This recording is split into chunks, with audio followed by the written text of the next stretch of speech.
The evening air in downtown Atlanta carried a warmth that felt almost ceremonial, the kind of quiet heat that settled around the city's tallest towers and softened the edges of the night.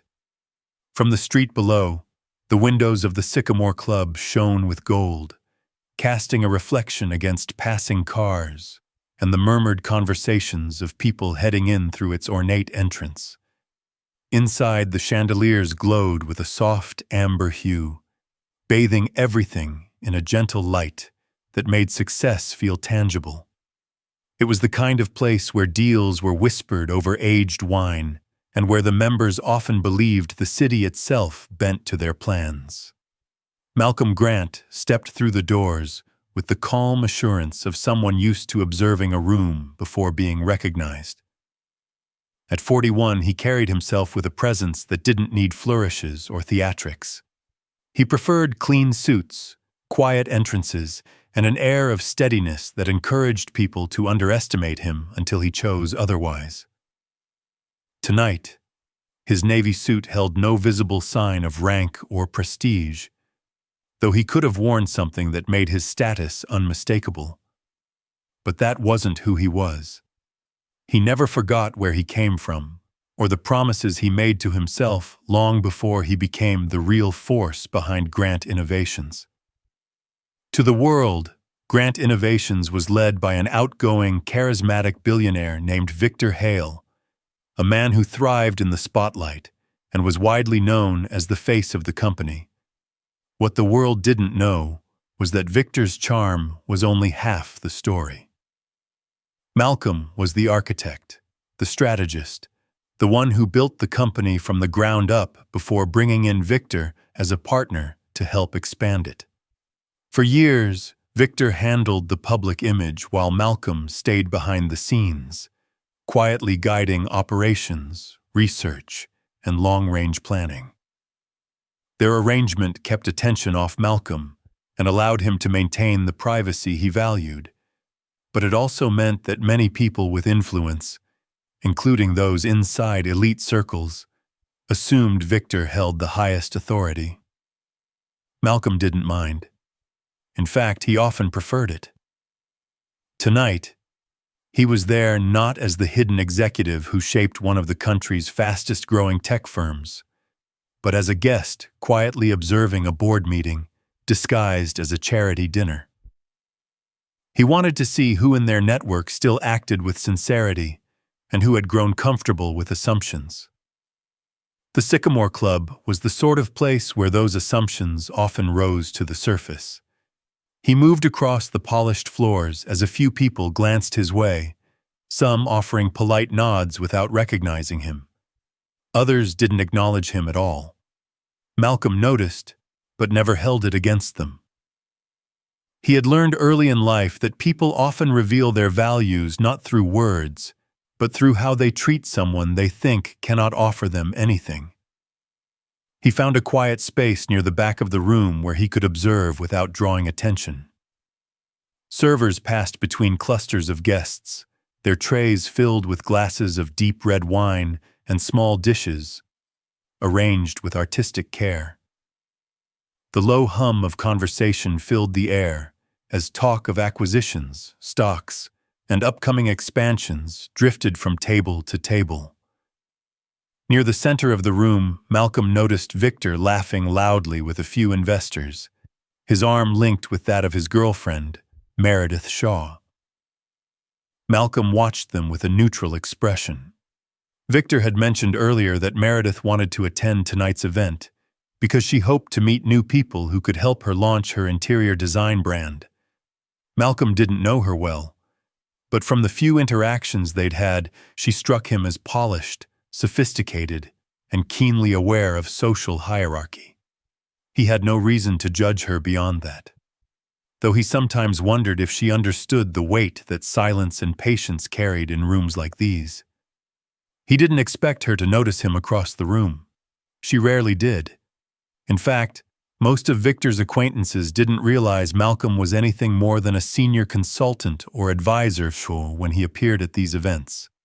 And because Malcolm wasn't one to announce his status, many people spoke freely around him, assuming he had little power outside his specialization. Some even forgot his name. Malcolm allowed it, quietly studying the people who were supposed to be part of their long-term vision. As he stood there, absorbing the atmosphere, he caught sight of a young server nervously adjusting the tray in her hands. She looked barely 20, maybe in her first week on the job. When her eyes met Malcolm's, he offered her a gentle smile in reassurance. She exhaled with visible relief, nodding slightly before she continued to weave through the crowd. Malcolm let out a soft breath, his attention momentarily shifting toward the large windows overlooking the city. Nights like this always reminded him of when he used to stand along the streets of his old neighborhood in southwest Atlanta, looking up at buildings he never imagined he would own offices in. His mother used to tell him that the view from the bottom teaches you to walk differently when you reach the top. He carried that wisdom with him everywhere. Just as he reached for a glass of sparkling water from a passing tray, he heard Victor's voice project across the room, bright and theatrical as always. Malcolm turned in time to see Victor lifting his glass while telling an animated story about one of their recent ventures. Meredith clung to his side, her laughter soft and perfectly timed. She leaned in to whisper something in Victor's ear, and he grinned before excusing himself briefly to greet another group. Meredith remained with the investors, her posture poised. Malcolm studied her for a moment. She had an elegance that complemented Victor's bold personality, and she carried herself like someone accustomed to walking into rooms where everyone assumed she belonged there. He didn't fault her for that. But he could sense there was a part of her still at the surface level of understanding when it came to power, how it moved, how it hid itself, and how it often watched before speaking. As Malcolm shifted his weight, he saw Meredith scanning the room, her eyes drifting over groups of guests with subtle calculation. She reached for a glass of red wine from a nearby server, her hand graceful, her expression steady. With her free hand, she gestured toward one of the investors who had mentioned wanting to redesign his lake house. Meredith stepped away from her group, navigating around a cluster of guests. Malcolm didn't think much of it until he realized she was heading in his direction, though her gaze was fixed somewhere behind him. Malcolm considered stepping aside to allow her to pass easily, but just as he shifted, another guest crossed in front of Meredith, causing her to backtrack slightly. When she pivoted, her heel caught on the edge of a carpet fold. The motion was so quick that Malcolm only registered it half a second before contact. Meredith stumbled forward, the wineglass tilting dangerously as she tried to regain her balance. The dark liquid arced through the air in a sudden sweep before splashing across Malcolm's chest and shoulder. The impact was warm, spreading through the fabric of his suit like a slow stain. Gasps rippled through the few onlookers close enough to see. Meredith froze, her expression shifting from surprise to something sharper. Her first instinct wasn't concern or apology. It was discomfort, almost annoyance, as if Malcolm's presence had caused an inconvenience. She blinked, her gaze traveling over his suit, before meeting his eyes, with a look that carried more scrutiny than remorse. "Oh," she said, her tone cool and clipped.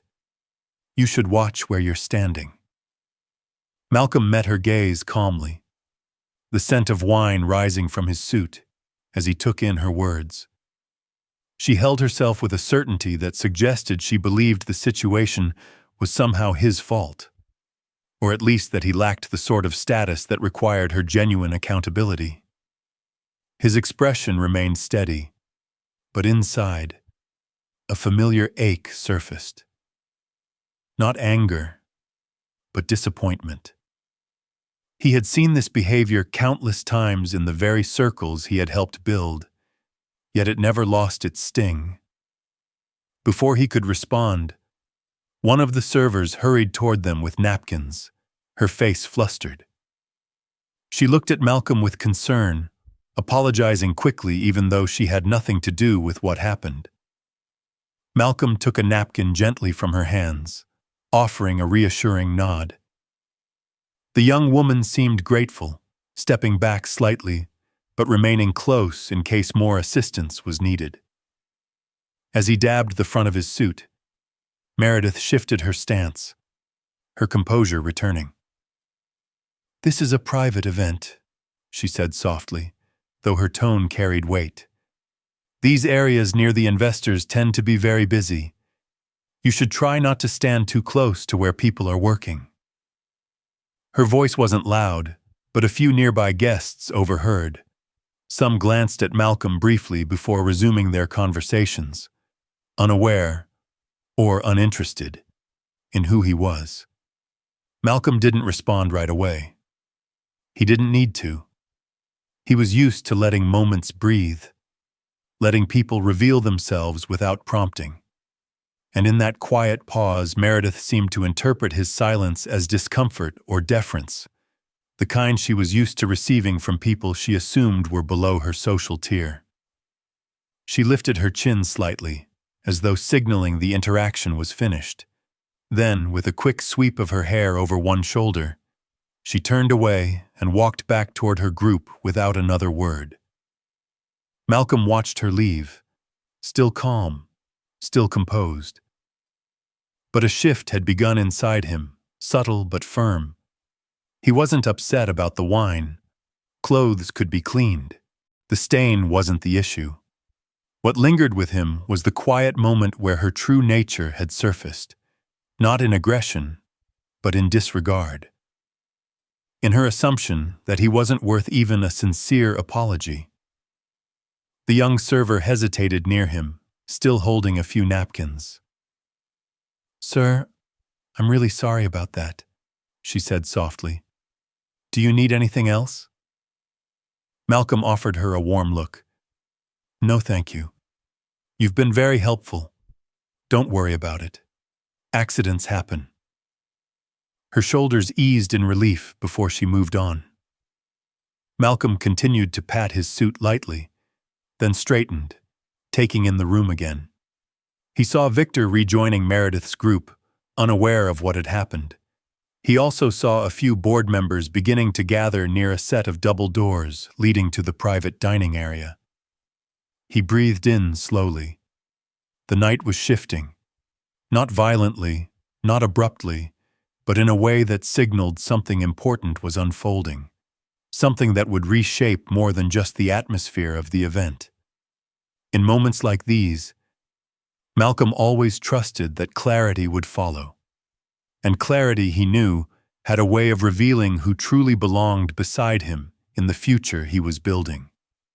As he took one last look at the stain spreading across his suit, he felt the quiet beginning of what would soon become a very different conversation.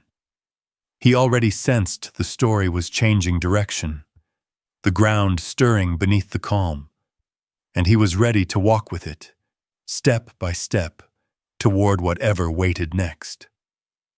The room carried on as if nothing unusual had happened, though the stain on Malcolm's suit remained warm against his skin. The music, soft and atmospheric, rolled through the hall with the same consistency as before, and the investors continued their conversations. Yet something within the evening had shifted. It was not loud or disruptive, but rather a quiet rearranging of the air, a subtle realization that lingered beneath the surface. Malcolm felt it as clearly as he felt the smooth glass in his hand when he set down his water. This moment, small as it seemed, had set something in motion. He had no desire to embarrass anyone. That was not who he was.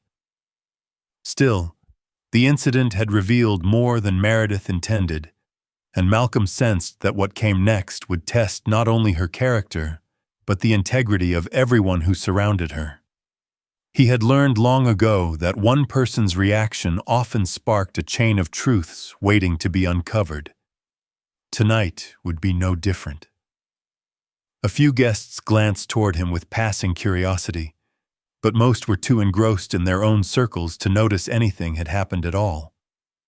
Malcolm stepped away from the wall, his movements measured, and made his way toward the hallway leading to the private dining area. If he was to speak with the board members tonight, he needed to be fully present. He walked at a calm pace, though inside his mind, the details of the incident played again. Meredith's expression, the tone of her voice, the absence of accountability. Her reaction wasn't new to him, but it stood out because of her proximity to Victor and the company. Malcolm had welcomed countless people into the orbit of Grant Innovations over the years, but only a few had earned a lasting place there. Meredith hadn't stood out until tonight. Now she did for a different reason. As he reached the hallway, he noticed a few early arrivers waiting for the meeting to begin. Among them was board member Alicia Carter, a woman whose insight Malcolm trusted more than most. Alicia greeted him with a nod and a warm smile. "Malcolm," she said, "good to see you here. I didn't think you'd come out to the Sycamore Club on a Thursday." He returned her smile. "Good to see you too. I wanted to observe the atmosphere tonight. It's always useful before a discussion." Alicia's eyes flicked briefly to the stain on his suit. Her expression sharpened just a bit, not in judgment, but in curiosity and concern. "Everything all right?" "It was an accident," Malcolm replied. "Nothing worth dwelling on." Alicia didn't push further, but he could tell she stored the information away. She had a gift for noticing things others dismissed. It was one of the reasons she had risen so quickly to her position. The group slowly moved into the private dining room. A long table sat at the center, set with understated arrangements and elegant silverware. The club had arranged everything with precise detail to ensure the meeting appeared effortless. As the board members settled into their seats, Malcolm remained near the far end, waiting for Victor to join.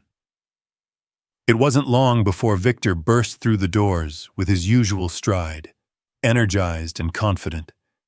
He clapped one board member on the shoulder, shook hands with another, and made his way toward Malcolm. "Glad you made it," Victor said. "Didn't think you'd want to deal with all the noise tonight." "It's useful noise," Malcolm replied. "Gives us a sense of where people's minds are." Victor grinned. "Always analyzing." But then his smile faltered slightly as he noticed the dark stain across Malcolm's suit. "What happened there?" "Wine," Malcolm said simply. Victor chuckled at first, assuming it was a humorous accident.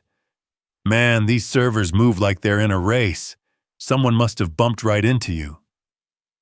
Malcolm didn't answer right away. When he did, he kept his tone even. "It wasn't a server." Victor's brows drew together. "Who then?" "Meredith." Victor froze. The reaction was subtle but unmistakable. He exhaled, rubbing the back of his neck. I'm sure it was just an accident. She's been on edge tonight. That crowd around the investors gets overwhelming." "It was an accident," Malcolm agreed. But her response afterward was concerning. Victor shifted uncomfortably. "What do you mean?" "She blamed me for standing in the wrong place." A flicker of embarrassment crossed Victor's face, quickly masked by an attempt at composure. "She didn't realize it was you, I'm sure. If she'd known—" Malcolm interrupted gently. "That's the point. She didn't know. And that's exactly why her reaction matters."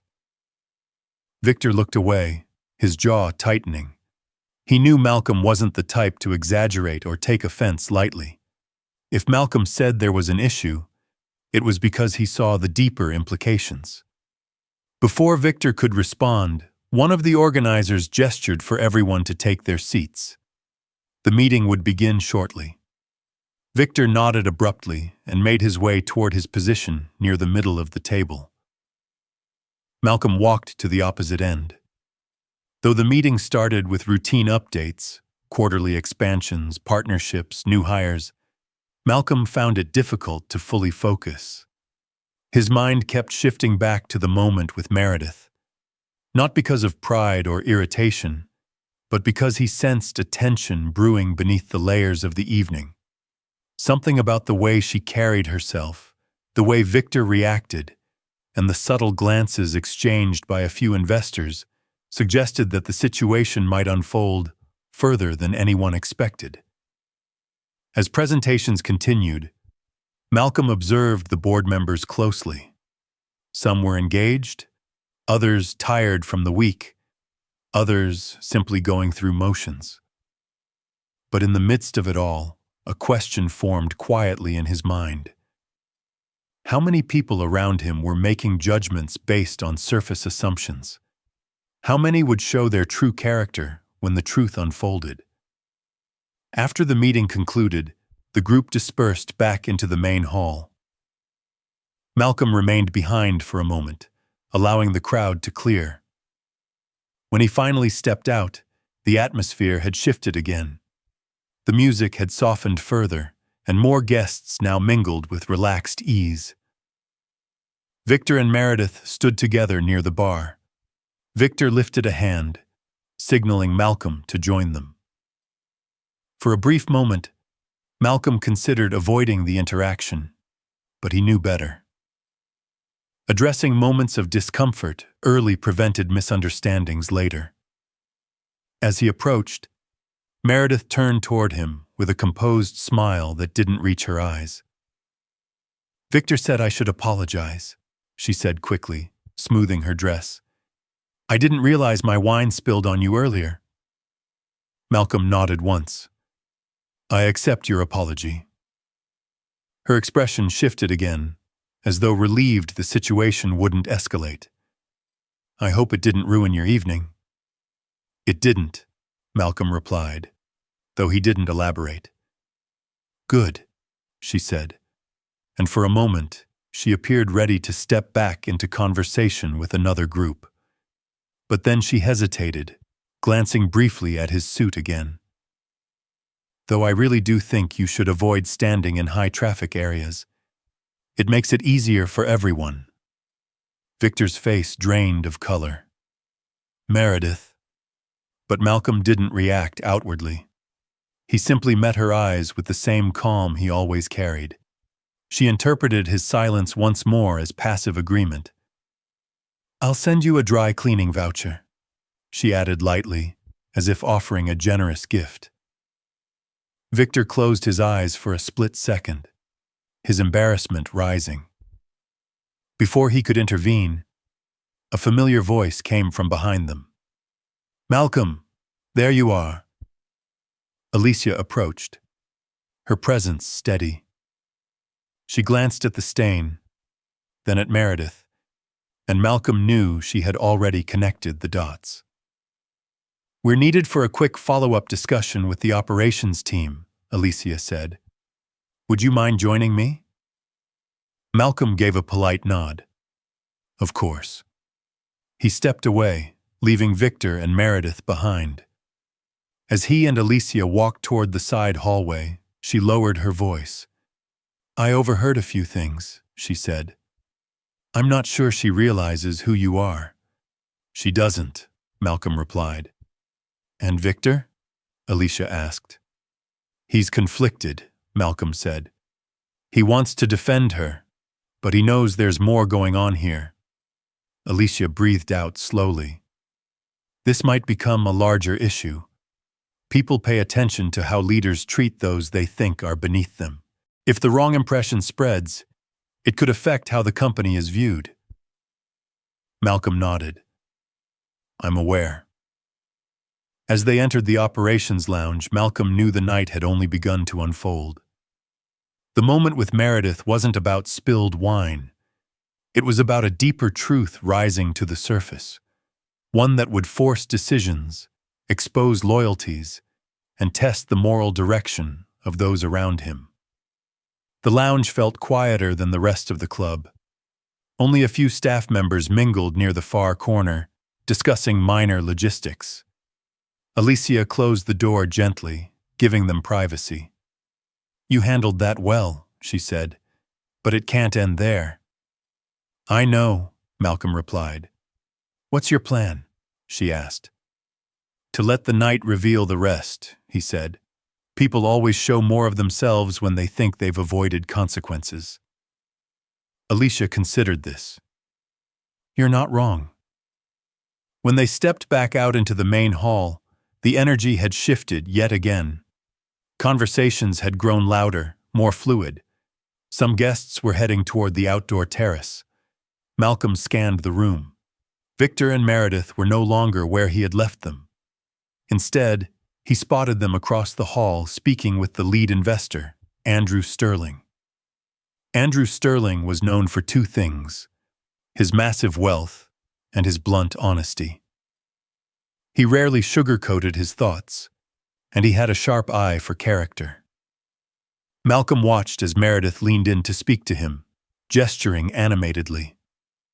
He couldn't hear her words from where he stood, but he recognized the confident tilt of her chin. Alicia followed Malcolm's line of sight. "Do you think she's trying to make connections using Victor's position?" "It's possible," Malcolm said, "though that's not uncommon in these circles." True as that was, something felt off. Malcolm moved closer, not enough to interrupt, but enough to hear the tone of the conversation. "And of course, Victor has so much influence over the direction of Grant Innovations," Meredith was saying with a light laugh. "Sometimes I joke that I should help guide the redesign of the executive offices. They could use a fresher look." Andrew tilted his head. "I was under the impression that the executive offices were already redesigned recently." Meredith waved a hand dismissively.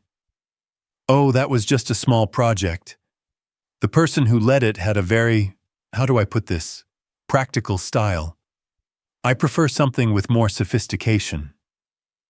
Andrew's expression stilled. "Is that so?" "Yes," Meredith said proudly. "Victor tells me everything about the internal decisions. I know more than most people here, even more than some members of the board, I imagine." Andrew's eyes flicked briefly to Malcolm standing a few feet away. "And you're certain about all of that?" Andrew asked, his tone even. "Absolutely," Meredith replied without hesitation. Andrew nodded once, slowly. Then he shifted his attention fully to Malcolm. "Mr. Grant," he said. "Good evening." Several heads turned. A few guests straightened their posture. Meredith's smile faltered, confused. Malcolm offered a calm nod. "Good evening, Andrew." Andrew stepped closer, placing a hand on Malcolm's shoulder with professional familiarity. "I was wondering when you'd make your way over to the floor," Andrew said. "People will be glad to see you here." Malcolm sensed a ripple through the crowd, a soft shock running under the surface. Meredith blinked, her voice tight. "You know him?" Andrew looked at her with mild surprise. "Of course. Malcolm is the reason Grant Innovations exists in the first place. Without him, none of this would be here." Her hand tightened around her wine glass. Malcolm didn't speak. He didn't need to. The silence did the work for him. Andrew continued. "He is the real architect of the company. The one who built it, nurtured it, and made it what it is. Victor is the public face, yes, but Malcolm leads the direction of every major decision." The color drained from Meredith's face. Victor stepped forward, his voice trembling slightly. "Malcolm, I was going to explain everything to her. She didn't know. She didn't ask," Andrew said bluntly. For the first time that evening, Meredith appeared unsteady. Not because of the spilled wine or the earlier accident, but because the ground beneath her assumptions had shifted entirely. She swallowed hard. I didn't realize, Malcolm finally spoke, his tone steady but unmistakably firm. That's clear. Her breath hitched. I don't expect people to recognize me, Malcolm continued. But I do pay attention to how they treat others, especially when they believe those people hold no power. The room had grown quieter around them, not silent, but attentive. I didn't mean any harm, Meredith whispered. But harm isn't always loud, Malcolm said. Sometimes it's in the small moments, the ones people think won't be noticed. Victor stepped toward Malcolm, guilt etched into the tension in his shoulders. Let me fix this. This isn't about fixing a stain, Malcolm replied. It's about understanding a pattern. Meredith lowered her gaze, her voice barely audible. I'm sorry. Malcolm nodded once, accepting the words, but not easing the weight of the moment. There's more unfolding tonight than just spilled wine, Malcolm said quietly. And we aren't finished yet. The night wasn't nearing its end. It was only beginning to reveal what lay beneath its polished surface. The room settled into a strange quiet after Andrew stepped away, leaving Meredith standing between Victor and the soft hum of a crowd that suddenly seemed to notice her in a new, uncomfortable way. The evening had not erupted into chaos, yet something beneath the surface had cracked. Malcolm felt it, not as satisfaction, but as the first ripple of something larger beginning to unfold. He had not intended for the revelation to happen that way, but life often chose its own moments to pull truth into the open. He turned away from the growing whispers and made his way toward the terrace doors. The cool night air would give him a moment to think. Behind him, the conversations began to shift, their tones sharper, more curious. Malcolm didn't need to look back to know people were reevaluating everything they had assumed about him. That was fine. He had never needed their validation. What he wanted now was clarity. About Victor, about Meredith, and about what this evening might mean for the future of the company he had built with so much discipline. The terrace overlooked the glittering city, the lights stretching far beyond the skyline into the quiet neighborhoods that shaped the city's heart. Malcolm stepped out into the open air, breathing in slowly. He could still feel the wine drying on his suit. He didn't care about the stain, but it represented something deeper, something he couldn't ignore. A few minutes passed before footsteps approached behind him. He didn't turn. He already recognized the hesitant gait. Malcolm, Victor's voice came quietly. Can we talk? Malcolm took one more breath before turning to face him. Victor's expression carried a mixture of embarrassment, worry, and something like regret. I'm listening, Malcolm said. Victor rubbed his palms together. I know how that must have looked. I should have said something earlier. I should have explained everything to her. I didn't think. That's exactly the issue, Malcolm replied. You didn't think, and she didn't ask. Victor swallowed. She's been under a lot of pressure lately. She's trying to build her own business. She gets nervous in rooms like this. Nervous people don't dismiss others without cause, Malcolm said. They don't blame people for their mistakes. They don't speak with confidence about things they don't understand. Victor lowered his gaze. You're right. Malcolm didn't push further. He didn't want to lecture or shame him. Victor had always been charismatic and talented, but he sometimes overlooked patterns until they stood directly in front of him. I care about her, Victor said quietly. But I also care about this company. About you. Malcolm studied him for a long moment. Then you need to make sure the people close to you understand the values we built this company on. Respect, integrity, accountability, those aren't optional. Victor nodded, guilt still evident. I'll talk to her. Malcolm turned his gaze back toward the city. Talking to her isn't enough. She needs to understand what kind of partner she wants to be. To you and to the world you're part of. Victor didn't reply, but his silence held agreement. After a long moment, he left Malcolm alone on the terrace. The night air carried a calmness Malcolm needed, but the evening wasn't over. He could feel the tension of unfinished conversations, unspoken truths, and shifting loyalties. The Sycamore Club was full of people whose opinions fed into the broader network of influence surrounding Grant Innovations.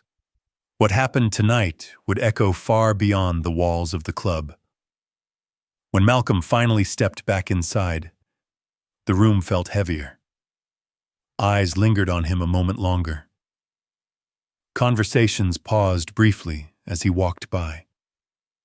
There was no malice in their expressions, just surprise, curiosity, and perhaps a reevaluation of the man they had overlooked.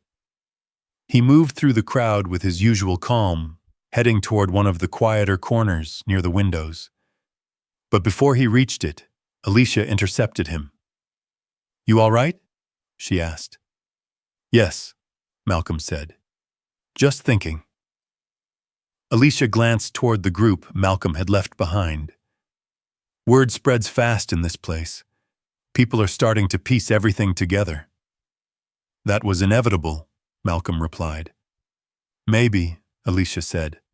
"But the way it happened, that might carry more weight than you intended." Malcolm paused. "What do you mean?" "Perception shifts quickly in circles like these," she said. "Some will admire you more after tonight. Others may feel unsettled. And some may wonder why you've stayed out of the spotlight for so long." That was a fair point. Malcolm had never been eager for attention, but he never hid either. He simply focused on work. Yet people often built narratives around what they didn't understand. "What about Victor?" Malcolm asked. "He looks shaken," Alicia answered. "But not because of you. Because he knows this isn't a simple moment he can smooth over." Malcolm nodded. "This isn't about embarrassment. It's about understanding character." Alicia didn't disagree.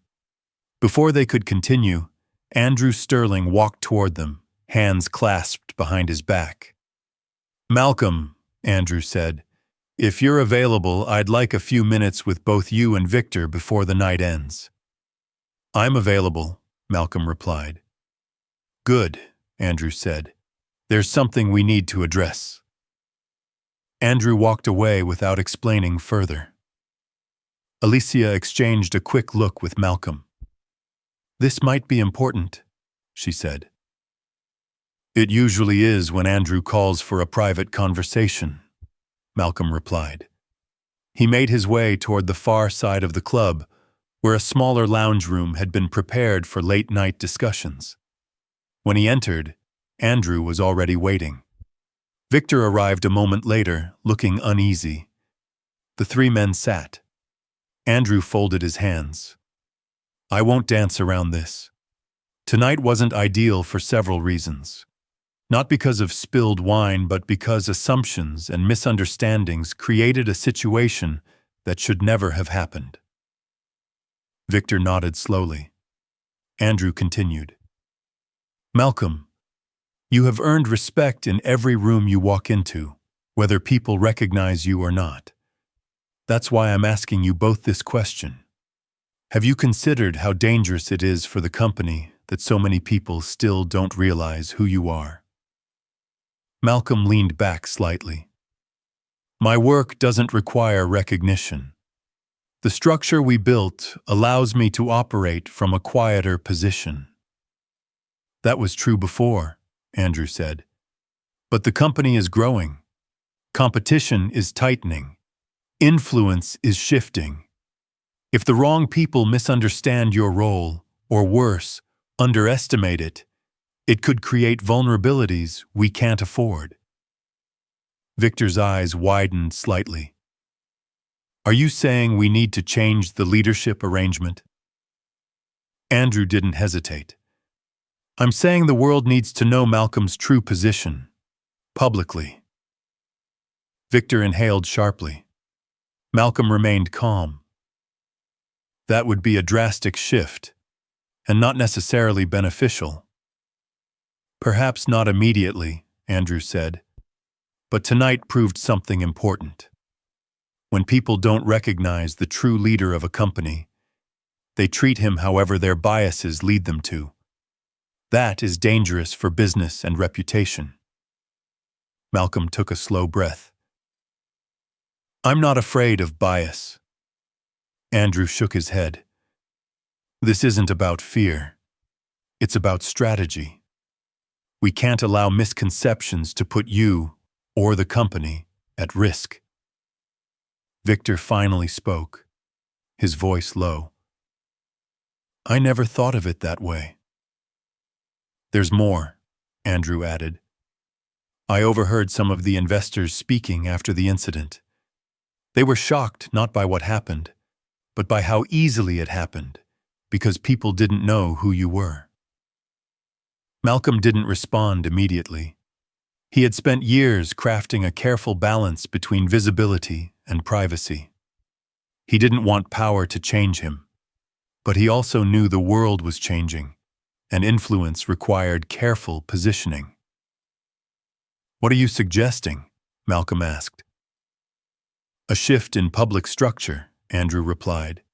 Interviews, panels, a clearer face of leadership, not replacing Victor, but balancing him. Victor swallowed. You mean Malcolm becomes co-face of the company? Precisely, Andrew said. Malcolm leaned forward. If that's necessary for the company's future, I'll consider it. But not because of what happened tonight. I won't make decisions rooted in someone else's behavior. Andrew nodded respectfully. That's why I trust you. Victor exhaled with relief. I support whatever you decide. We'll figure this out together. But even as Victor said the words, Malcolm could sense an undercurrent. Not jealousy, but uncertainty. Victor had built his image around being the recognizable face of Grant Innovations. Bringing Malcolm forward would shift that dynamic. The conversation ended with an agreement to revisit the topic at their Monday meeting. When Malcolm stepped out of the lounge, the energy of the club had shifted again. Fewer guests remained. The music softened even further, creating a warm background hum. He walked toward the balcony-like overlook near the bar. From there, he noticed Meredith sitting alone at a table, her hands folded tightly in front of her. Her mask of social ease was gone. She looked as if she had finally realized the weight of what had happened. She stood slowly when she saw Malcolm approaching. May I speak with you? She asked quietly. Yes, Malcolm replied. She clasped her hands together. I owe you a real apology, not the kind I gave earlier. The truth is, I made assumptions, wrong ones, and I spoke without thinking. I shouldn't have treated you that way. Malcolm listened without judgment. Thank you for acknowledging it. There's more, she said, her voice tight.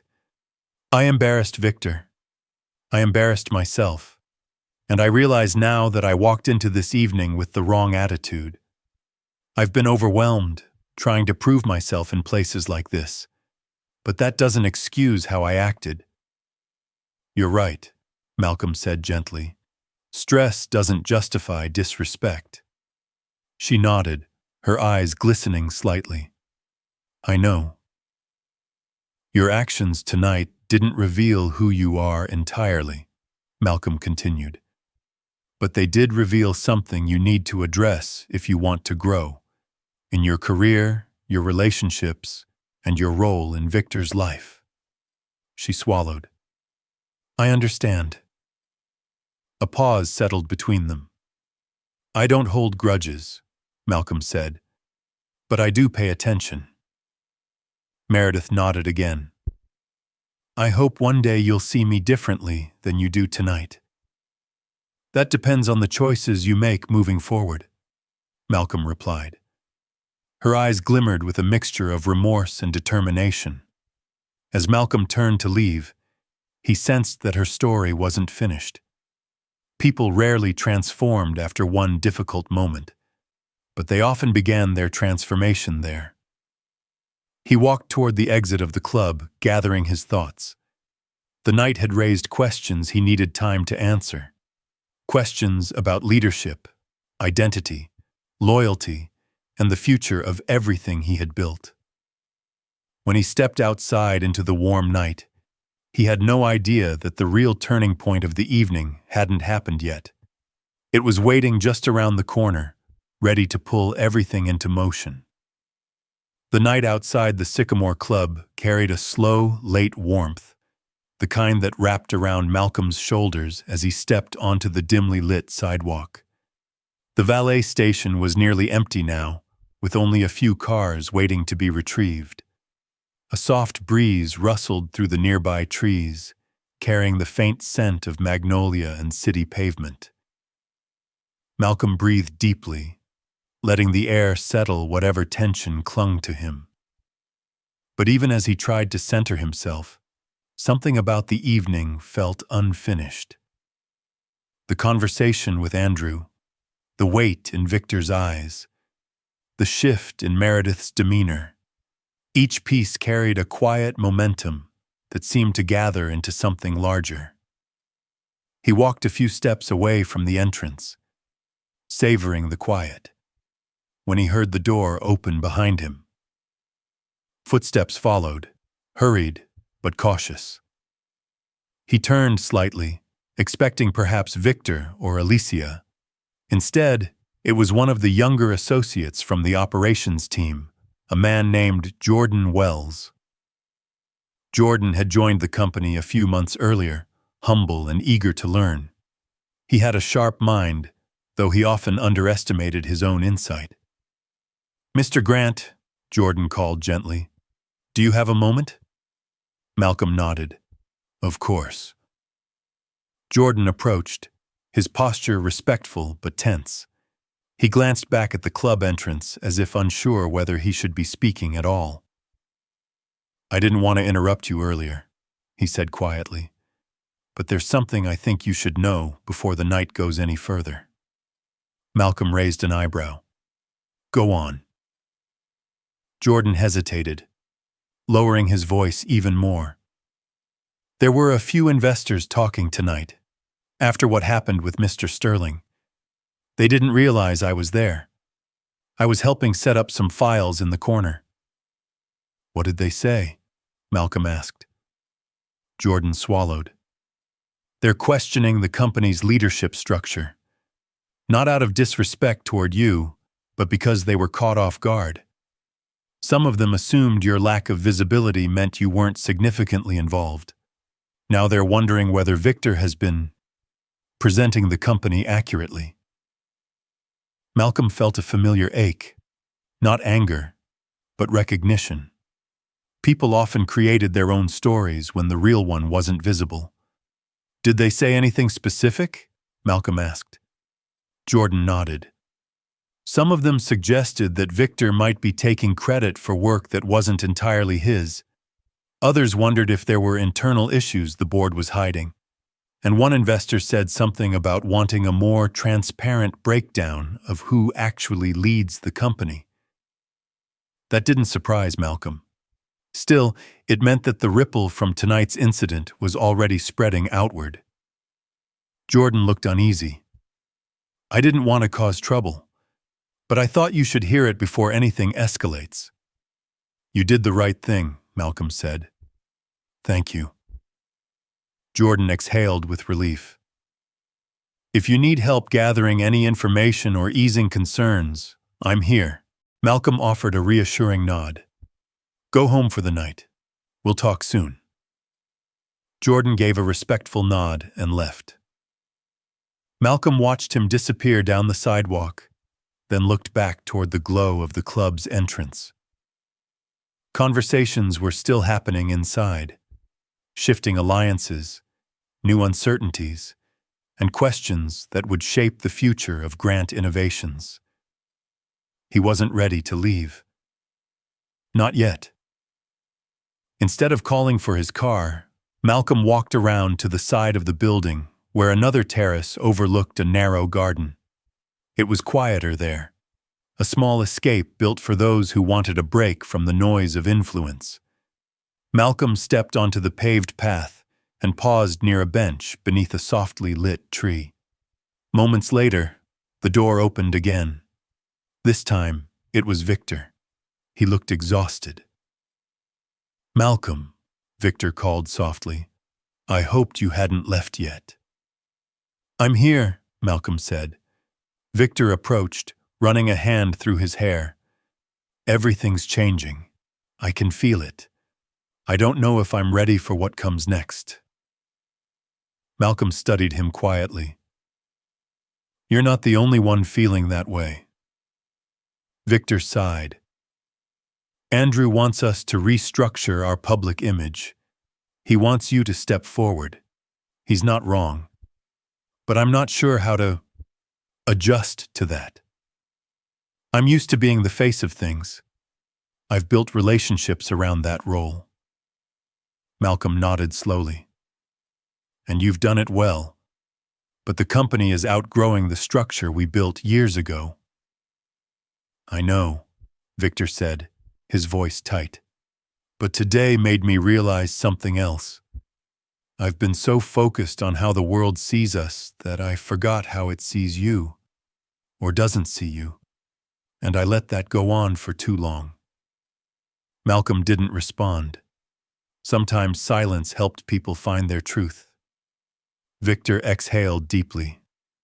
I should have introduced you properly to more people. I should have made it clear who you are, what you do. Instead, I put you in the shadows while I stood in the light. Malcolm's expression remained calm. I chose that position, and it has its advantages. But it also has limits, Victor said, and tonight proved that. I can't keep pretending everything is balanced when it's not. Malcolm studied him. What are you afraid of, Victor? Victor hesitated before answering. Losing you. Losing the dynamic we built. Losing the identity I've tied myself to. Malcolm looked toward the garden, where the lights cast moving shadows on the ground. You won't lose me, but you may need to let go of parts of how we used to operate. Growth demands change. Victor nodded, though his expression still carried uncertainty. Before either man could speak again, they heard footsteps from the terrace. Meredith stepped into the garden's edge, hesitant but intent. Victor straightened immediately. Meredith. Please, she said, just let me talk for a minute. Victor looked at Malcolm as if asking permission. Malcolm gave a small nod. Meredith stepped closer but kept a respectful distance. Her voice was soft. I know tonight was embarrassing. For all of us. And I know my actions caused part of that. Victor opened his mouth to speak, but she gently raised a hand. Let me finish. She turned to Malcolm. I've spent most of my life trying to be accepted in places like this club, trying to prove that I belong, trying to make myself useful. But somewhere along the way, I confused confidence with superiority. She took a breath. I treated you like someone whose evening didn't matter, and I didn't bother to ask who you were, or consider that I might be the one in the wrong. I acted out of fear and pride, and I'm sorry." Malcolm absorbed her words carefully. He saw genuine remorse, something rare in environments fueled by image. "I appreciate your honesty," Malcolm said.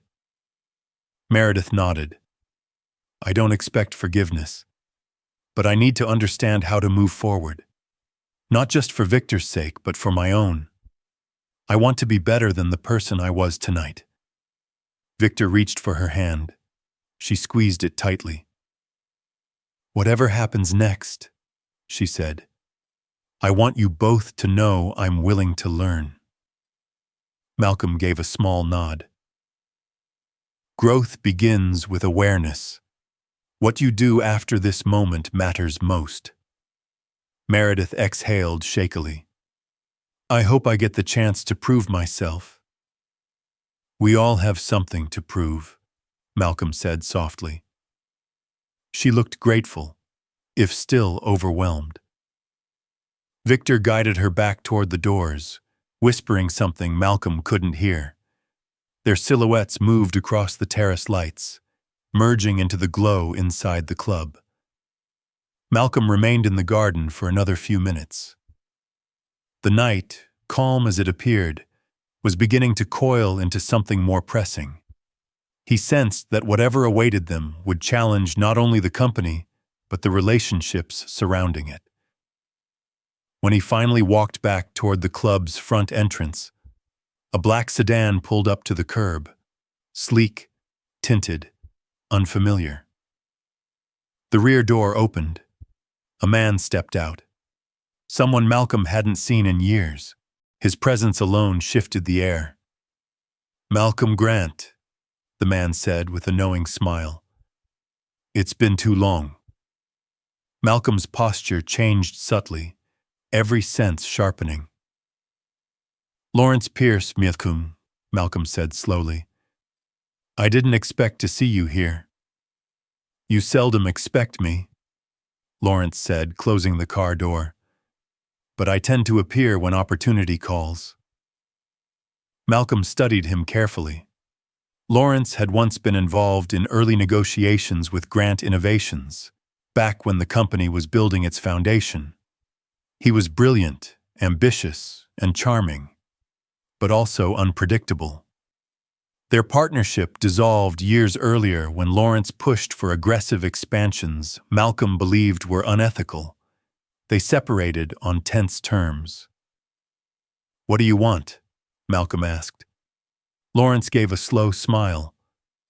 "I heard about tonight. Word travels fast in this city. Investors talking, leadership shifting, secrets rising to the surface." Malcolm's jaw tightened. "And that concerns you because?" Lawrence stepped closer. "Because I've been waiting for the moment your carefully hidden identity would become public.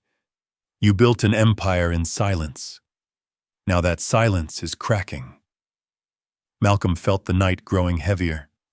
Lawrence continued, "I'm here to make you an offer, one that could change the direction of everything you've built." He reached into his jacket pocket and withdrew a folder. "I have information," Lawrence said. "Information about a group of investors who've been positioning themselves to influence your company. Behind the scenes. Quietly. Tonight's incident accelerated their timeline." Malcolm's expression remained controlled, but tension rose beneath the surface. "What kind of influence?" Malcolm asked. "The kind that forces leadership transitions," Lawrence replied. "The kind that reshapes power. They're planning to use the confusion from tonight to initiate a shift in control." Malcolm's pulse moved just a shade faster. Lawrence opened the folder slightly, enough for Malcolm to see pages stamped with investor signatures. "I can help you stop them," Lawrence said. "But it comes at a price." Malcolm narrowed his eyes. "What price?" Lawrence's smile returned, sharper this time. "Bring me back into the company. As a partner." Malcolm exhaled slowly. The night had officially changed, and the real confrontation was just beginning. The night around Malcolm seemed to sharpen as Lawrence stood before him, the glow from the club's entrance casting long shadows across the pavement. Cars drifted by on the quiet street, their headlights cutting through the warm air. But it felt as though everything else had gone still. Malcolm's focus narrowed on the man in front of him, a presence from the past, arriving like a storm front he had sensed approaching, but hoped would never break.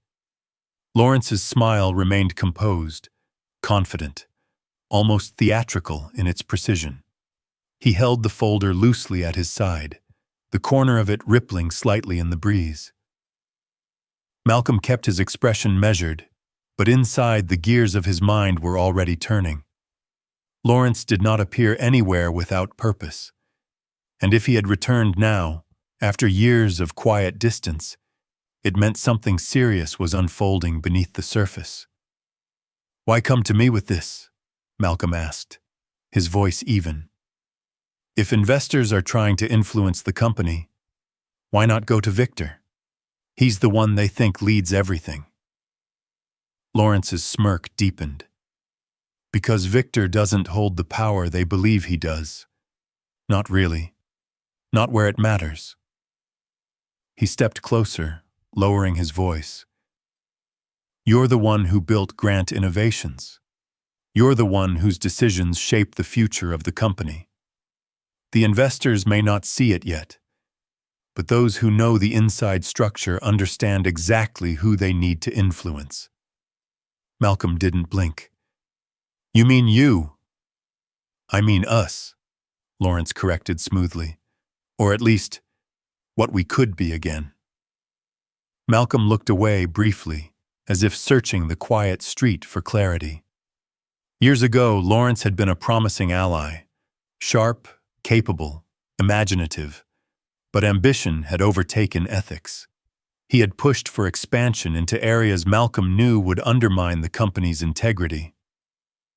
When Malcolm refused, Lawrence had attempted to rally external pressure to force the company's hand. The move failed, but it revealed something Malcolm could never ignore. "Your history doesn't give me much reason to trust you," Malcolm said. Lawrence chuckled softly. "Trust isn't necessary when interests align." Malcolm studied him with calm precision. "I won't agree to anything without seeing what you claim to have." Lawrence's eyes glimmered with a victorious spark. "I expected as much." He opened the folder, holding it so only Malcolm could see. Inside were documents, correspondence, financial projections, internal memos, all stamped with the names of investors Malcolm recognized. Investors who had expressed support in meetings. Investors who had praised the company's growth and vision. The documents suggested that a subset of them had been quietly assembling a strategy to manipulate the direction of Grant Innovations and potentially push for a restructuring of leadership. "They believe you're the weakest link," Lawrence said. "Not because you lack skill, but because you lack public visibility. They think they can corner you. They think the uncertainty from tonight gives them an advantage." Malcolm's jaw tightened, though only slightly. "And your solution is for me to bring you back into the company as a partner." "It solves multiple problems at once," Lawrence said.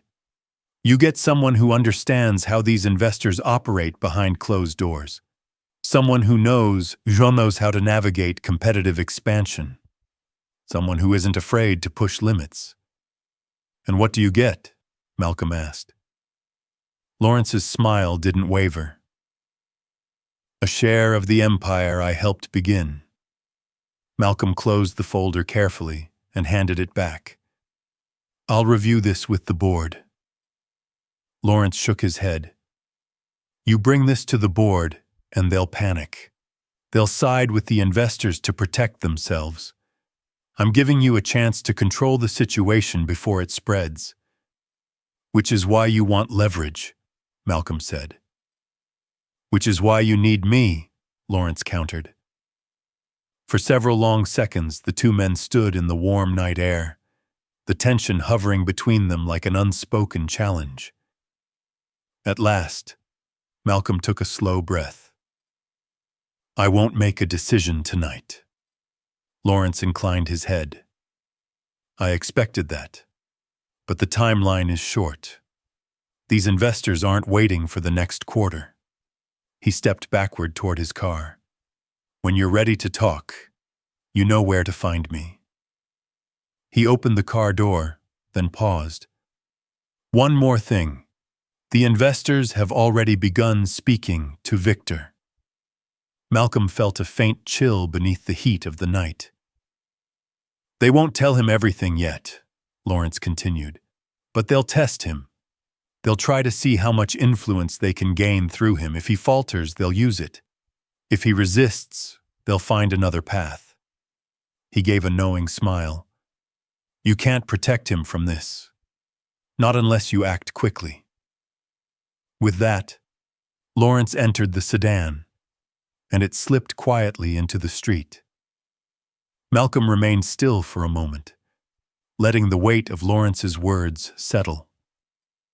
The investors speaking to Victor wasn't surprising, but the timing was concerning.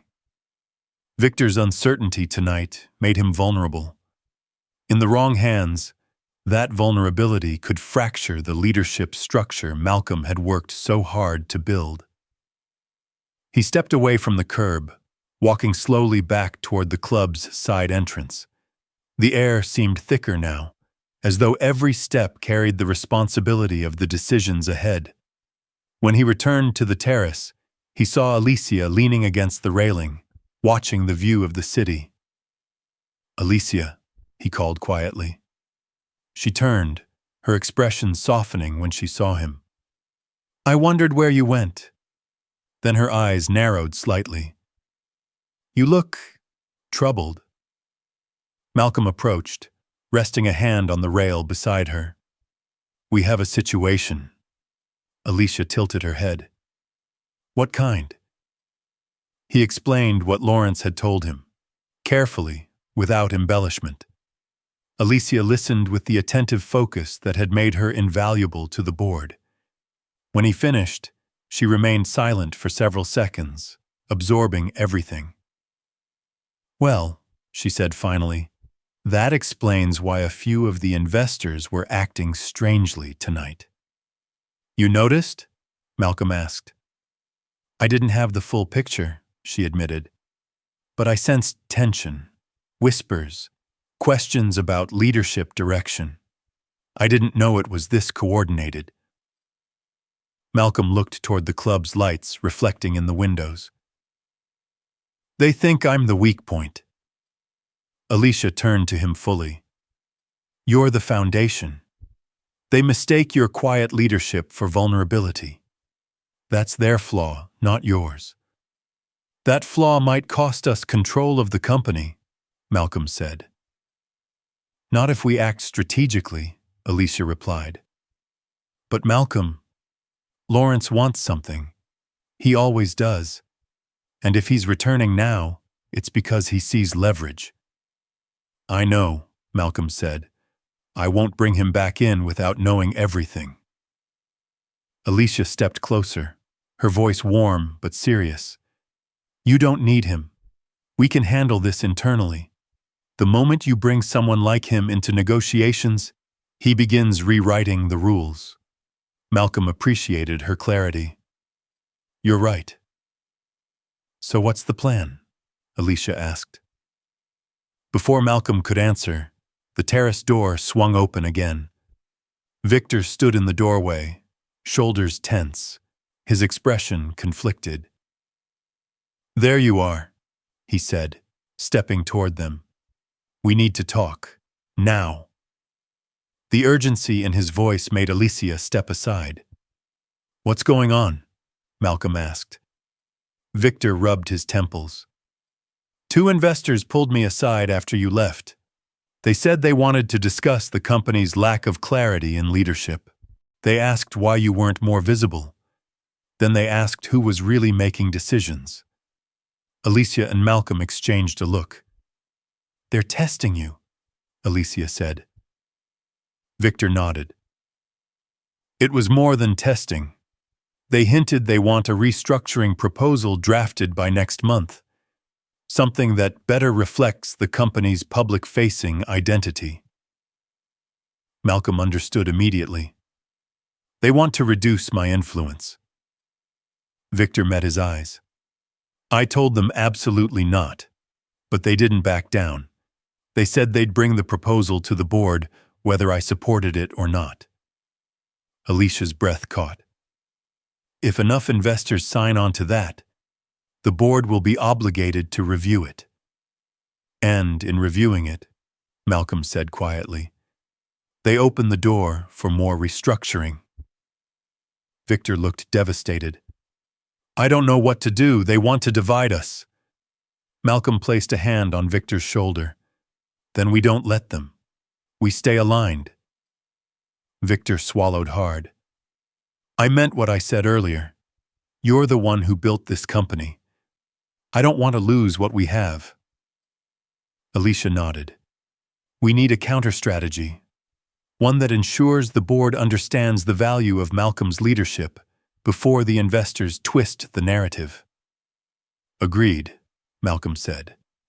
But first, we need to know exactly how many investors are involved. I can help with that, Alicia offered. I have contacts in their networks. I can track communications quietly. Malcolm appreciated her initiative. Do it.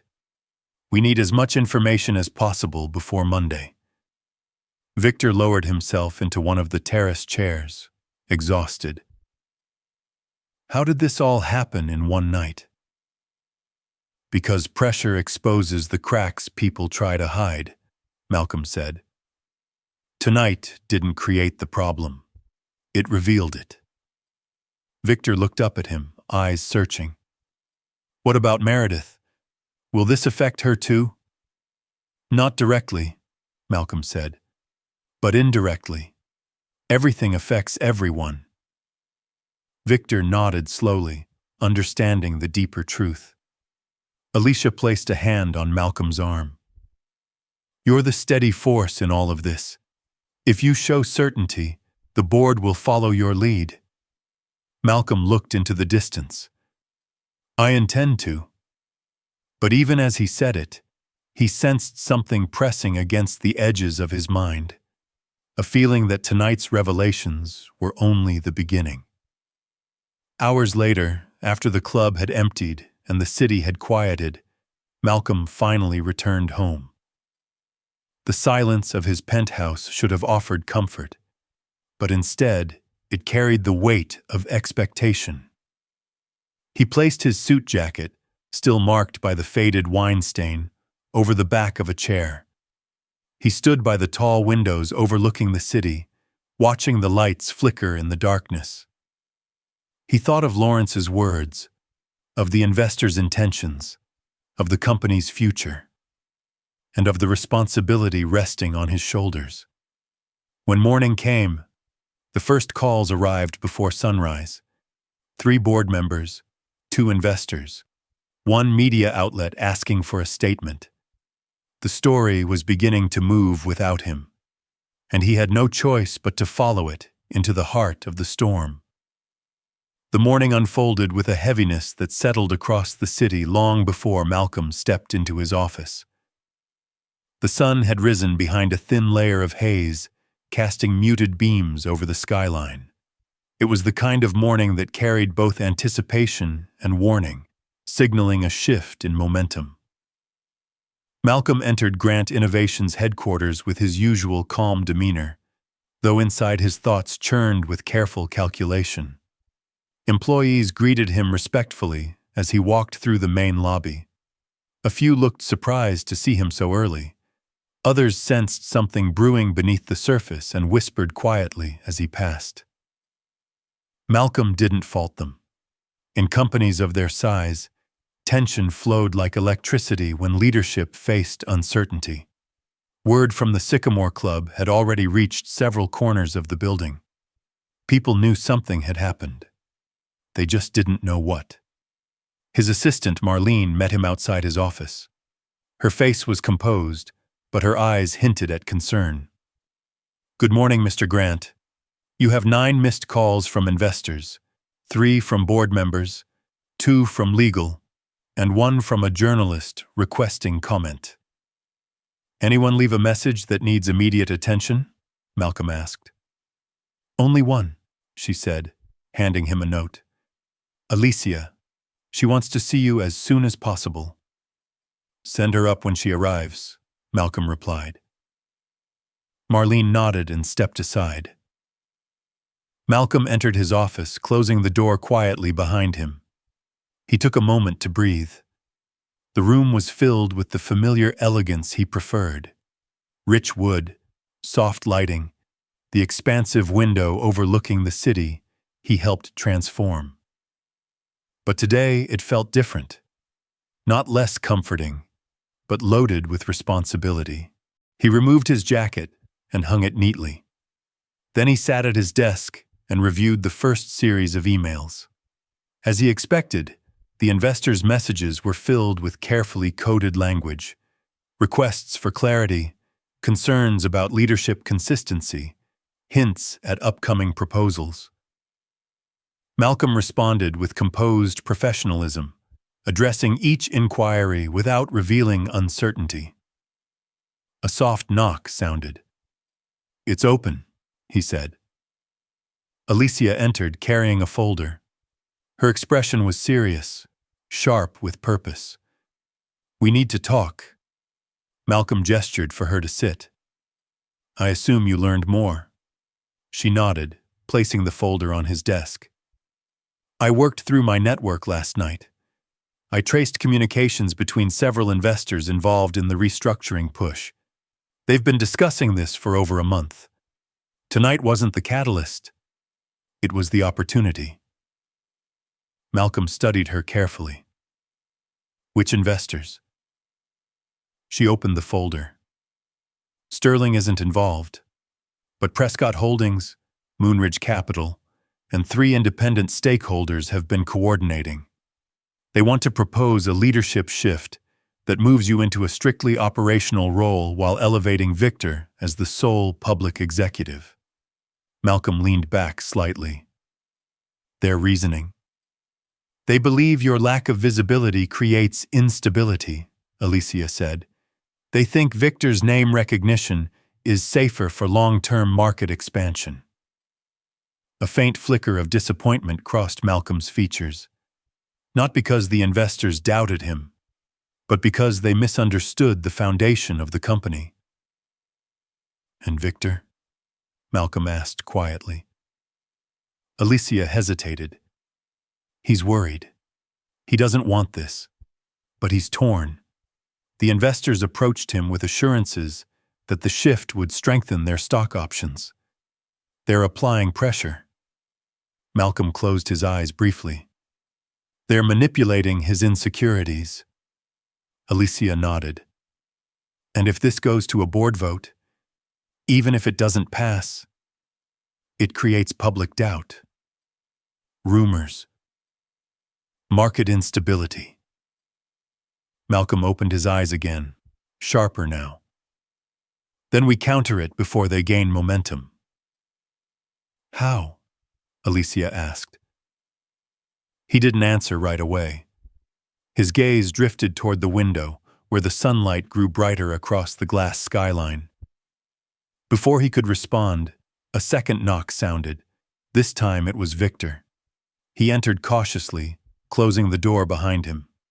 "We need to talk," he said, echoing Alicia's earlier words. Alicia stood.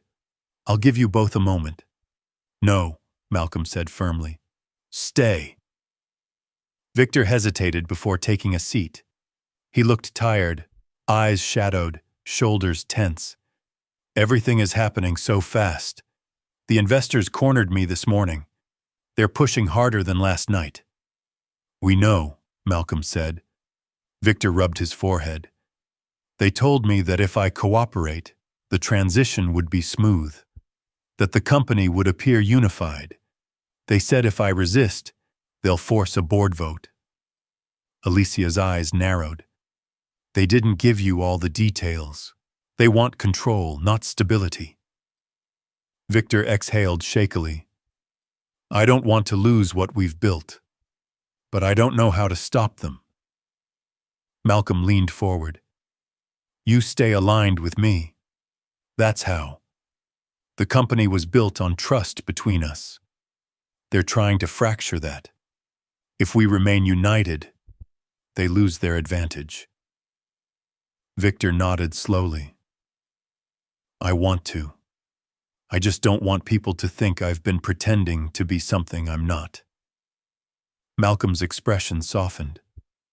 You earned your place here.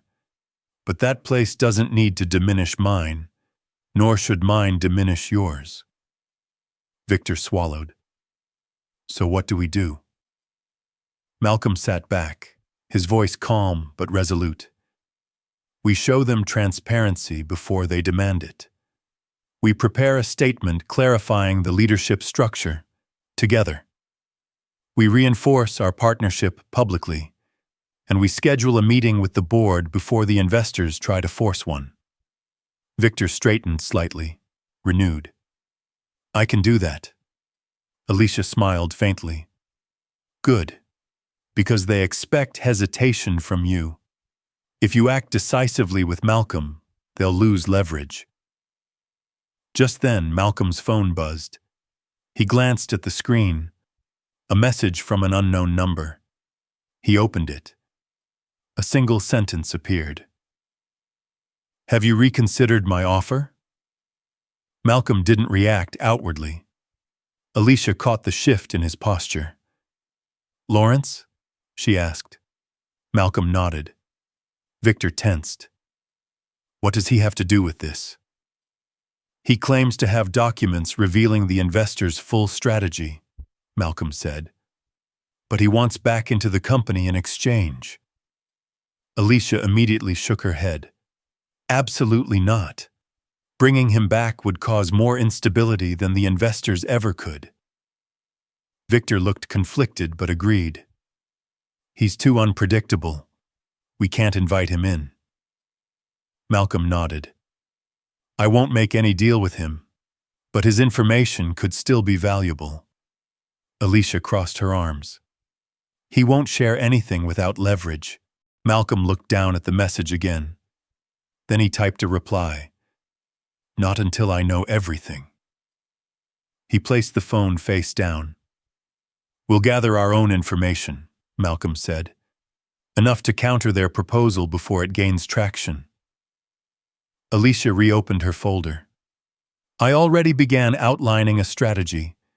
We can present a unified leadership plan to the board, one that emphasizes stability, shared decision-making, and long-term vision. Malcolm nodded. Prepare the full draft. Victor straightened. I'll call a board meeting for this afternoon. Alicia hesitated. Are you sure? It might be sudden. That's the point, Malcolm said. We move before the investors do. Victor stood. I'll notify everyone. He left the office with new purpose. Alicia closed the folder and looked at Malcolm. There's something else you should know. Malcolm glanced at her. Go on. I spoke with the employee relations team this morning. Word about last night's incident has reached a few internal chat groups. People are talking about respect, treatment, and leadership values. Malcolm sighed softly. The situation with Meredith?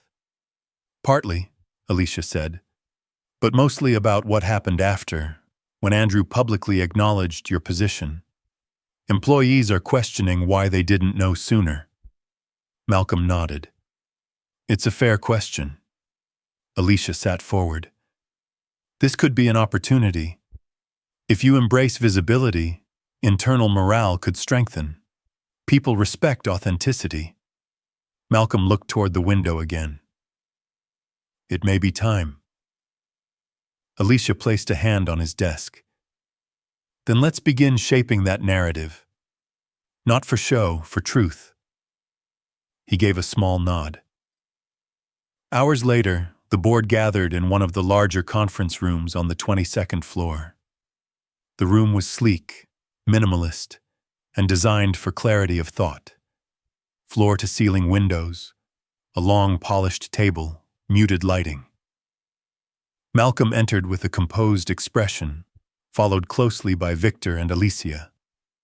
Several board members exchanged glances.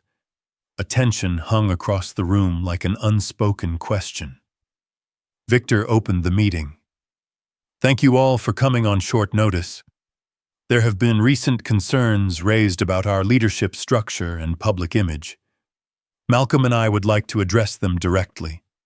He stepped aside. Malcolm moved to the center of the room. His presence commanded attention, though he spoke with measured calm. Grant Innovations was founded on partnership, he began. On shared vision, on respect and balance. Many of you have worked with us long enough to know that my role has always been to guide the strategic and operational heart of the company, while Victor represented us publicly. Several board members nodded. That structure has served us well, Malcolm continued. But as the company grows, so do expectations, internal and external. Questions of visibility and leadership clarity are natural. We're not here to resist them. We're here to respond with transparency. Alicia passed out copies of their proposal. We are presenting a unified leadership strategy, Malcolm said. One that clearly defines the responsibilities of each executive while strengthening our public and internal presence.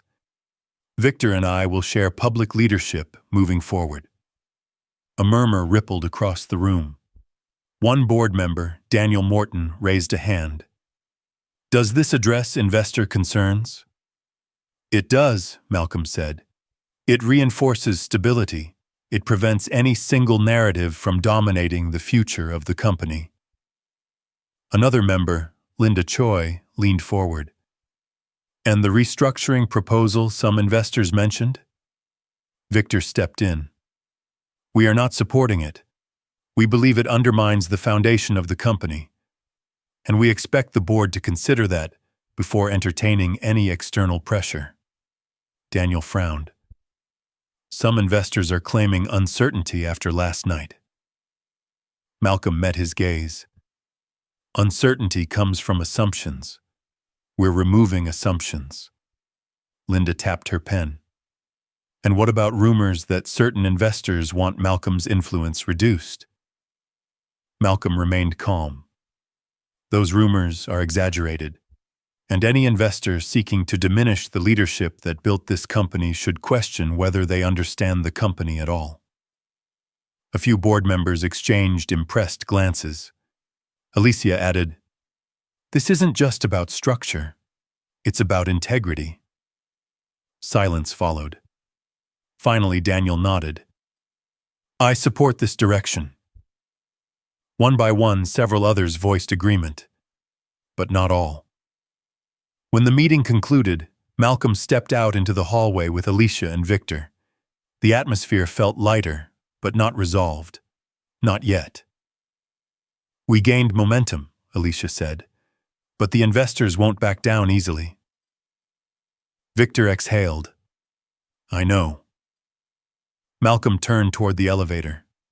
The next few days will determine everything. As the doors opened, his phone buzzed again. Another message from Lawrence. We're running out of time. Malcolm stared at the words, and for the first time, he felt the ground shift beneath the entire future of Grant Innovations. Whatever came next would demand more than strategy. It would demand resolve. The pressure surrounding Grant Innovations intensified with every passing hour. Malcolm felt the weight of hundreds of employees, millions of dollars, and years of vision resting on the fragile line between stability and fracture. Yet with each step he took, he found clarity, not in the noise around him, but in the quiet certainty that guided him throughout his life. He knew the kind of leader he needed to be, and he understood what was required to bring the company into a future built on truth rather than pretense. The day after the board meeting opened with a heavy sky, thick clouds rolling over the city like a curtain preparing to fall. Malcolm arrived early once again, wanting to stay ahead of whatever news might arrive. He reviewed updated reports, investor statements, and internal communications. Nothing appeared catastrophic, but the tone was shifting. Pressure points were forming, influence was being tested, and Malcolm was at the center of it. By mid-morning, Alicia entered his office with a determined stride. "We have movement," she said, placing a tablet on his desk. "Two investors who were undecided have shifted toward supporting our leadership plan." "That's good," Malcolm said. "It is," she replied. "But one of the investors backing the restructuring proposal just emailed the board demanding an emergency vote. They're escalating." Malcolm nodded, expecting as much. "Have they gathered the minimum signatures to force that vote?" "Almost," Alicia said. "But they haven't reached a majority. Not yet." "Then we still have time," Malcolm said calmly, "and we need to use it wisely." Before Alicia could respond, Malcolm's phone rang. The caller ID displayed Victor's name. Malcolm answered immediately. "Victor?" His voice came through, tense but steady. "We need to meet. Now. Conference room 5. "We'll be there," Malcolm replied. He and Alicia made their way down the hall, the atmosphere buzzing with quiet speculation. When they entered the conference room, Victor stood by the window, pacing slightly. He turned when they arrived. "They approached me again," he said. "Prescott Holdings. They're pushing their proposal and insisting it's the only way to save the company's public identity. They're trying to convince me that stepping into full public leadership is what's best." Alicia sighed. "They're trying to manipulate you again." Victor nodded. "I know. I told them I wasn't supporting any plan that sidelines Malcolm, but they're becoming more aggressive." Malcolm studied him. "Did they mention anything about a timeline?" Victor hesitated. "They said they'll file the restructuring proposal formally by the end of the week if we don't comply." Alicia shook her head. "They're moving too fast. They're trying to force panic." Malcolm took a deep breath. "Then we counter with calm, with certainty." Victor stopped pacing. "How?" "We take control of the narrative," Malcolm said. "Publicly. If they want visibility and clarity, we provide it ourselves." Alicia's eyes widened. "You mean a press conference?" "Yes," Malcolm said. "Today." Victor straightened. "Are you sure? Once you step into the public eye, everything changes." Malcolm nodded.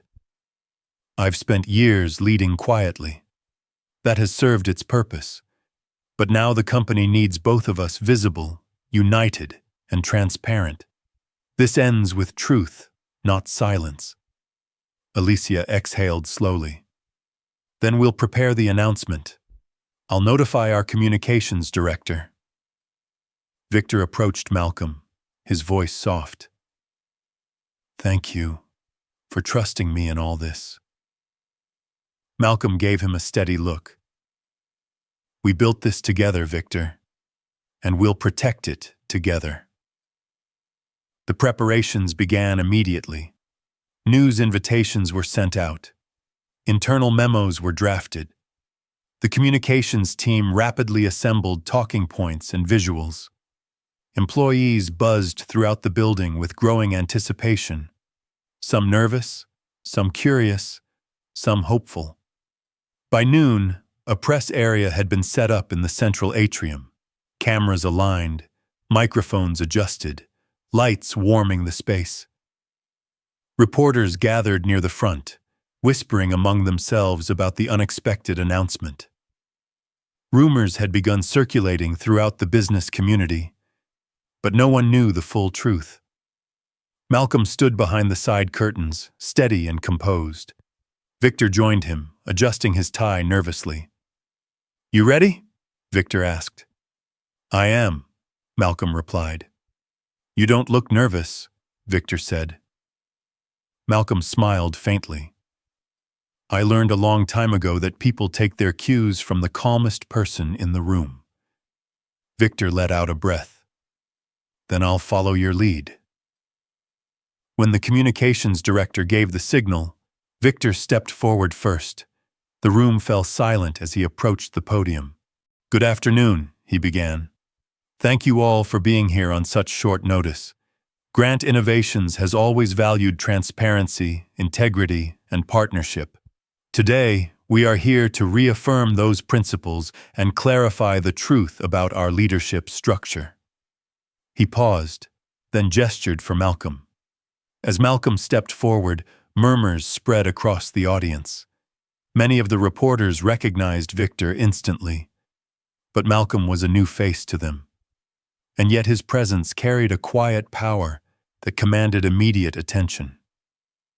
"My name is Malcolm Grant," he said, his voice steady through the microphone. "I am the co-founder and strategic architect of Grant Innovations. For many years, I have chosen to lead from behind the scenes, focusing on building the foundation that has allowed this company to thrive." He scanned the room, meeting the eyes of those who watched him. "Recently, there have been questions regarding the clarity of our leadership. Today, we are here to provide that clarity. Victor Hale and I have always worked side by side, one publicly, one privately, but both with equal responsibility and commitment. Moving forward, we will continue to lead together with full transparency and unity." Reporters raised their hands, shouting questions, but Malcolm lifted a hand gently. "Our focus is not on rumors or speculation," he continued, "but on reaffirming the values that built this company: respect, accountability, and shared vision." He stepped aside as Victor returned to the podium. "We ask for your trust as we continue shaping the future of Grant Innovations," Victor said. "And we thank you for your continued support." The conference concluded, and the reporters surged with questions. But the message had been delivered clearly. The leadership was unified. The company was stable. And the truth was finally visible. As Malcolm stepped away from the crowd, he heard his phone buzz, a new message from Lawrence. "So this is your move, bold, but the investors won't stop that easily." Malcolm didn't reply. He no longer needed to. By late afternoon, calls flooded in from board members and investors. Some reacted with surprise, some with caution, others with relief. Several who had leaned toward the restructuring proposal withdrew their support. The public unity between Malcolm and Victor had shifted the narrative entirely. Alicia entered Malcolm's office with a rare smile. "It's working. The board is aligning with us. The investors are retreating." "That's good," Malcolm said softly. Victor joined them a moment later, his expression filled with awe. "I've never seen anything like that. You commanded that room, Malcolm." Malcolm shook his head gently. "We commanded it. Together." Over the next 2 days, the company stabilized. Rumors quieted. Employees expressed pride in the leadership. Investors backed away from conflict. And the restructuring proposal dissolved before it ever reached a vote. On the 3rd day, Malcolm received an unexpected call. He answered it calmly. "Malcolm Grant," he said. A familiar voice responded. I see you've made your choice. Lawrence, Malcolm said quietly, I didn't choose against you. I chose for the company. A pause. You always did, Lawrence replied. And that's why you won. Then the line disconnected. Malcolm exhaled slowly, letting the final remnants of the tension lift from his shoulders. That evening, Victor asked Malcolm to join him at the Sycamore Club, the same place where everything had begun to unravel. When Malcolm arrived, Victor and Meredith were waiting near the bar. Meredith stepped forward, her voice soft but steady. I wanted to apologize again, she said, this time with full understanding of who you are and what you represent. I acted unfairly. I made assumptions, and I'm grateful for the grace you showed me despite that. Malcolm offered a gentle nod. Thank you. Growth isn't measured by perfection, but by reflection. Meredith smiled faintly. I'm learning. Victor placed a hand on her back. She's been asking questions, listening, trying to understand everything better. Malcolm sensed sincerity in both of them. That's all anyone can do. They spoke for a while longer before Malcolm stepped outside to the terrace. The city lights glowed in soft patterns below, reminding him of where he started and how far he had come. Alicia joined him quietly. You handled everything with honesty, she said. The company is stronger now because of you. Because of all of us, Malcolm corrected. Alicia smiled. Maybe so, but leadership like yours is rare. Malcolm looked out at the city once more. There's still work to do, but tonight, we can breathe. A breeze drifted across the terrace, carrying with it a sense of closure. Not abrupt, not heavy, but calm and certain. The conflict that threatened the company had dissolved, not through force but through clarity and unity. The misunderstandings born from assumptions had transformed into lessons, and the man who once led quietly from the shadows had stepped into the light with grace. As Malcolm left the Sycamore Club that night, he felt no bitterness about the journey, only gratitude for the truth that had emerged. The company he built was safe. His partnership with Victor was stronger than ever. Meredith found a path toward growth, and Malcolm himself had embraced a visibility he once avoided, not for pride but for purpose. The city stretched before him, a tapestry of ambition, challenge, and possibility, and Malcolm walked into it with a steady heart, ready for whatever came next. The story had reached its end, not with fanfare, but with clarity. A beginning born from resolution, and peace earned through truth.